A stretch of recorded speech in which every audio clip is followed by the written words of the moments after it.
Now that you're in your composite shot window, I'm going to give you an opportunity to watch a green screen process happen, and then you'll see the step-by-steps after this video for you to follow to duplicate this process on your own.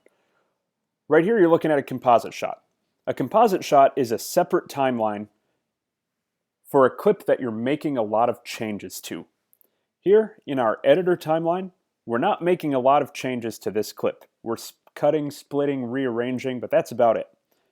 For a composite shot, we are making a lot of changes to it. So that's why it's a separate editing area. We have our timeline here. It looks a little bit different, but it's the same timeline. I have a cursor. This cursor I can move around, and while I'm recording this video, this is going to work a little bit slowly, so bear with me. But this cursor I can move around, and I have, there we go, I just had my cursor moved. Okay, my cursor I can move around, see different parts of my video, and I have layers of effects that I can put on it. All right, so what I need to do is come to my effects panel, and keying is the technical term for green screening. Keying, the technical term for green screening. In the business, they call it chroma key. So what I'm going to do is I'm going to take this hue and RGB key, and I'm going to drag it onto my clip. So click, drag it onto my timeline, and see we have hue and RGB key. All right, I've done some pretty crazy things here. You can see the video looks a little weird. I need to put a background image behind it, so I'll take my image of Mars and I'll drag it down there, and now you can see I'm showing through onto Mars. Oh, this is a little backwards. I want the green to show through onto Mars. So I need to come to my hue and RGB key properties, and that's in the controls panel.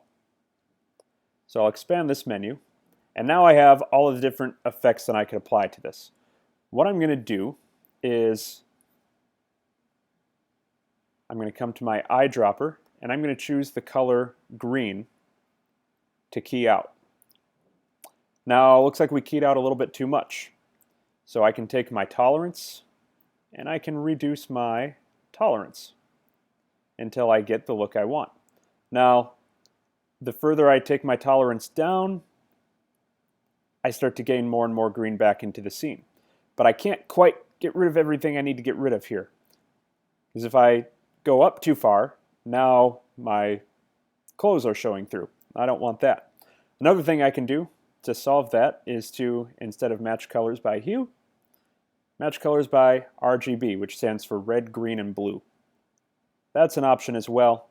Sometimes that gives me a little bit cleaner image. The downside being is sometimes it leaves a green outline around it. But now I've got this image of Mars behind me, but I can still see the classroom doors and the shelf here. So what I'll do is click my mask tool right here, and I'm just going to draw a mask just around where I am standing. So I draw that mask in, and I'm going to increase my tolerance just a little bit more so that the floor goes away.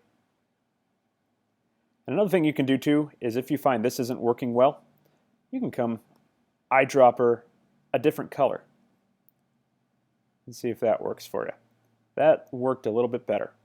So there we go. Now you see me standing on the surface of Mars. I can also take this clip then, and I can readjust where I'm standing. I can readjust my size. Let's see. I'm going to be shouting to you from the cliff tops on Mars. There we go. So there is your overview of green screening. Now follow the step-by-steps in your presentation.